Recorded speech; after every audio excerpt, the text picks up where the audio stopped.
भाई देखो सेठी गोटे ड्रोन उड़ूची ड्रोन उड़ूची ड्रोन तो ठीक उड़िया कथा न केमिति कौन उड़ूची जना पड़े कि बड़ ड्रोन गोटे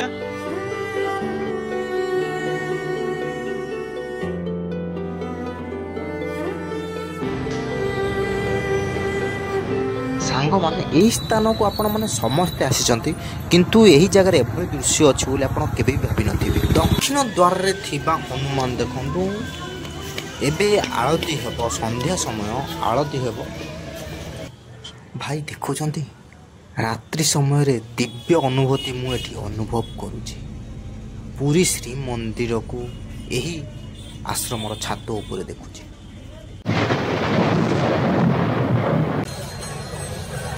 जय जगन्नाथ टीवी सब सेटअप हो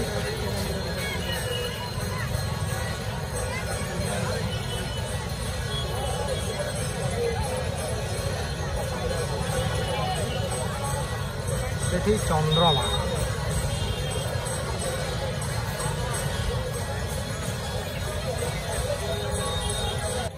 जो भक्त मानक मंदिर भीतर को प्रवेश निषेध से सिंहद्वार पतित पावन रूपे दर्शन देउछंती जगतर नाथ जगन्नाथ श्रीमंदिर बाकी तीन द्वार रे एते भीड़ देखिबे नहीं जेते की भीड़ सिंहद्वार रे बा पूर्व द्वार रे जेते की भीड़ कारण सब पतित पावन दर्शन करने व्याकुल व्यग्र परिक्रमा प्रकल्प पाई देखंतु मेघनाद प्राचीर सह श्रीमंदिर को आपण केते सुंदर भाव देखि पारछंती केते सुंदर भाव से दिव्य अनुभूति आपण अनुभव करि पारछंती। भाई देखो सेठी गोटे ड्रोन उड़ूची ड्रोन उड़ूची ड्रोन तो ठीक उड़िया कथा न केमिति कौन उड़ूची जना पड़े कि बड़ ड्रोन गोटे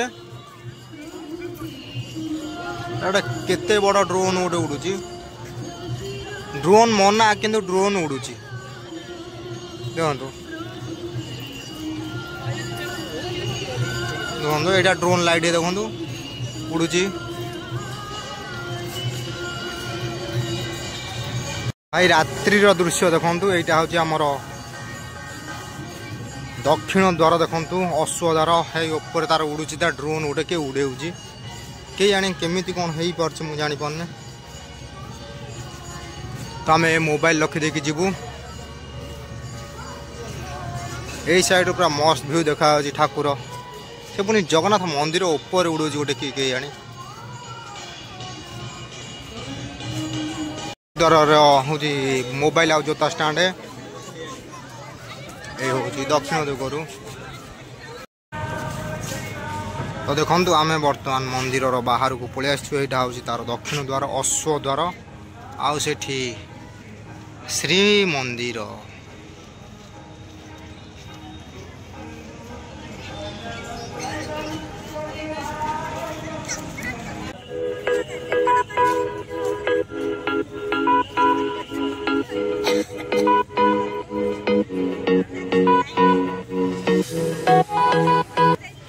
भाई माने सांग माने पूरी श्रीमंदिर रे एक अद्भुत घटना मध्य अच्छी देखिथिबे केवल श्रीमंदिर रे ही ऊपर ही बाना अच्छी आ कोनोसी मंदिर ऊपर बाना नाही माने पताका उड़ू नथियो कोनोसी मंदिर ऊपर श्रीमंदिर छड़ा दक्षिण द्वार रे विराजित प्रभु श्री बजरंग बाली हनुमान एबे तांकर आरती आरंभ हेबो।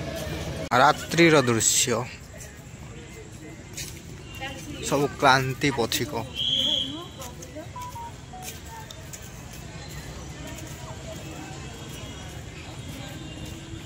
श्रीमंदिर देवदेवी आउ श्रीमंदिर आउ गोटे अच्छी सूचना पुस्तिका टिके अच्छी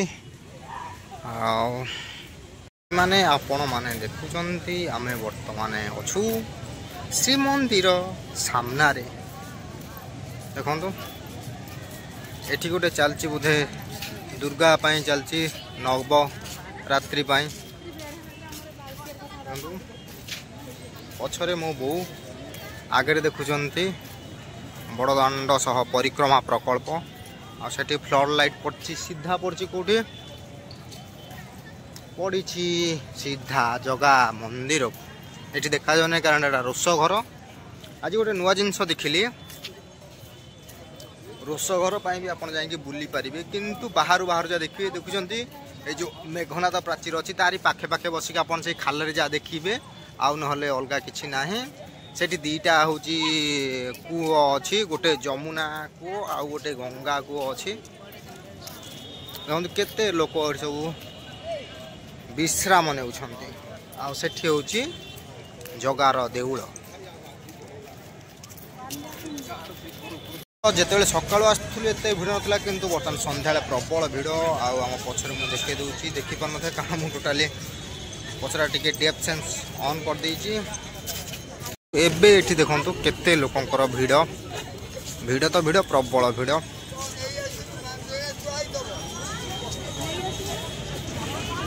नारायणाय नमो नमः वासुदेवाय नमो नमः।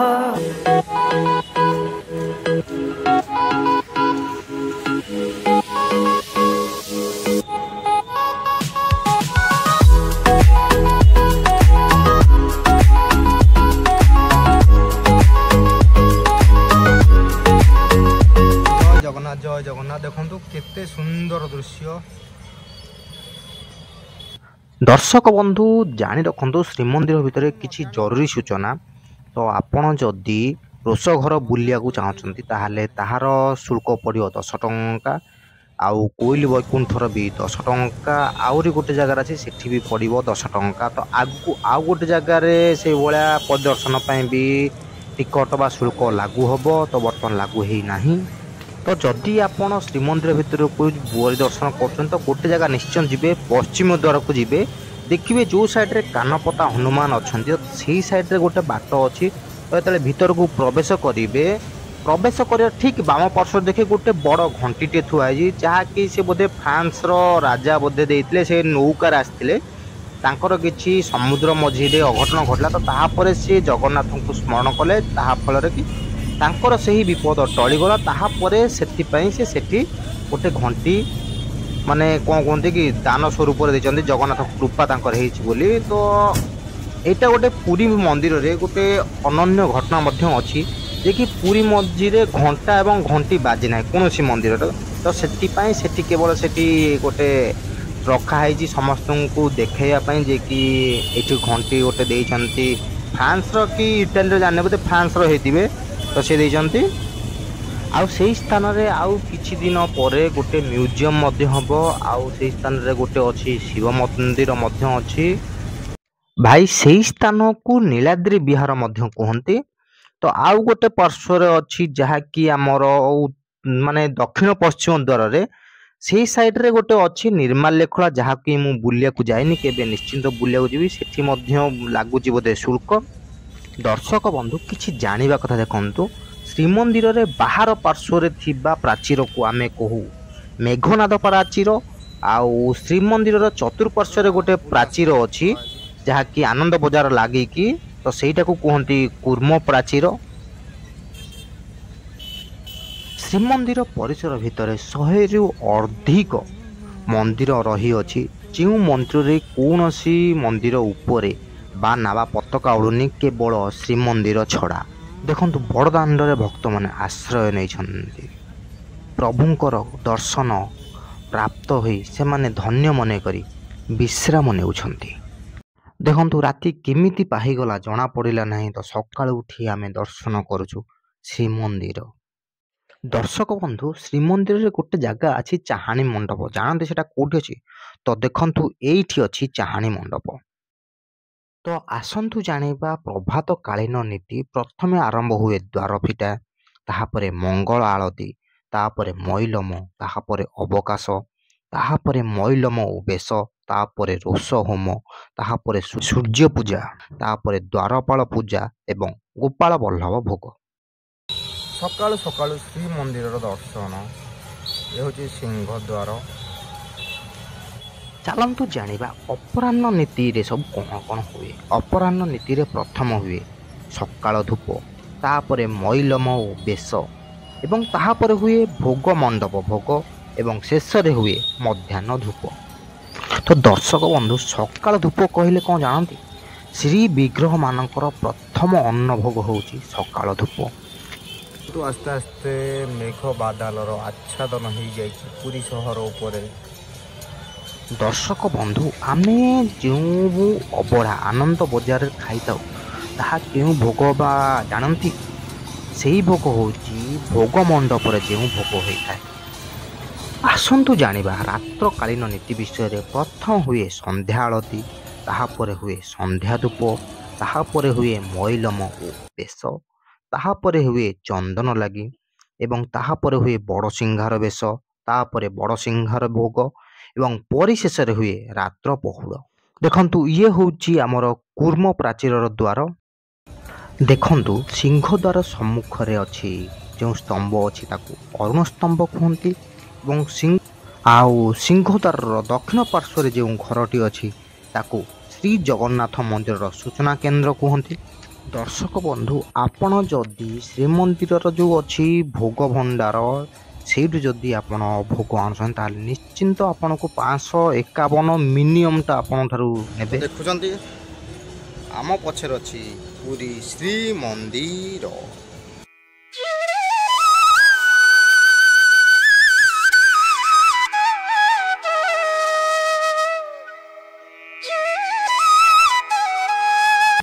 ଦର୍ଶକ ବନ୍ଧୁ, ଆପଣମାନେ ଏହି ମନ୍ଦିର ସବୁବେଳେ ଯାଇଥିବେ, କିନ୍ତୁ ଏଇଠି ଏହିପରି ଏକ ବିଗ୍ରହ ଅଛି ବୋଲି ଆପଣମାନେ ବହୁତ କମ୍ ଲୋକ ଦେଖିଥିବେ। ଦେଖନ୍ତୁ, ଏଠି କେବଳ ପୂଜା ପାଉଛନ୍ତି ଜଗତର ନାଥ ଜଗନ୍ନାଥ, ଏକାଗ୍ର ମୂର୍ତ୍ତି। ଦେଖନ୍ତୁ, ଜଗନ୍ନାଥଙ୍କର ଏହି ମୂର୍ତ୍ତି ଆପଣ ବହୁତ କମ୍ ଲୋକ ଏହି ଜାଗାଟାକୁ ଦେଖିଥିବେ, ମାନେ ଏଇ ଜଗନ୍ନାଥଙ୍କୁ ଦେଖିଥିବେ। ମନ୍ଦିର ତ ଆପଣ ସମସ୍ତେ ଦେଖିଥିବେ।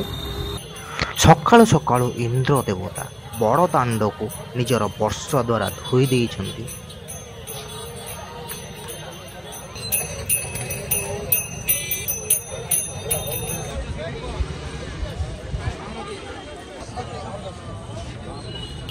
ଯିଏ ବି ଜଗନ୍ନାଥଙ୍କ ପାଖକୁ ଆସେ ହାତ ଟେକି ଡାକିଦିଏ, ହେ ମହାବାହୁ, ହେ ପ୍ରଭୁ ଜଗନ୍ନାଥ, ତମେ ହିଁ ଉଦ୍ଧାର କର। ପତିତ ପାବନଙ୍କୁ ସମସ୍ତେ ଏଇଠୁ ଦର୍ଶନ କରନ୍ତି, ଯିଏ ବି ଭିତରକୁ ନ ଯାଇପାରନ୍ତି। ଦେଖନ୍ତୁ, ଚକାଚକା ଆଖିରେ ସମସ୍ତଙ୍କୁ ଦେଖୁଛି, ସିଏ ହିଁ ଜଗତର ନାଥ ଜଗନ୍ନାଥ। ଆପଣ ଯେତିକି ଭଜନ ଜଣାଣ ଶୁଣୁଛନ୍ତି, ଶ୍ରୀମନ୍ଦିର ଭିତରେ ପ୍ରତ୍ୟେକ ଭକ୍ତ ଜଣେ ଜଣେ ଲେଖକ, ଗୀତିକାର ଏବଂ କଣ୍ଠଶିଳ୍ପୀ ମଧ୍ୟ। ସେମାନେ ଭକ୍ତି ଭାବରେ ଏମିତି ସବୁ ଗୀତ ମନେ ମନେ ଲେଖିଯାଆନ୍ତି, ସେ କେବଳ ଜଗା କାଳିଆ ହିଁ ଜାଣେ।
ଭାଇ, ବର୍ଷାର ଶୁଭାରମ୍ଭ ହୋଇସାରିଛି। ମୁଁ ତ ବଡ଼ ଦେଉଳର ପାରାରେ, ନୀଳ ଚକ୍ର ମୋର ଆସରା। ତ ବର୍ତ୍ତମାନ ଆମେ ପୁରୀରୁ ଫେରୁଛୁ। ଏବେ ଆମେ ପାଖାପାଖି ଚଣ୍ଡିଖୋଲରେ ହେଇଗଲୁଣୁ। ଇଏ ହେଉଛି ଆମର ମହାବିନାୟକ ପାହାଡ଼। ଆଉ ଦେଖନ୍ତୁ କେତେ ଜୋରରେ ସବୁ ବର୍ଷା ହେଇଛି।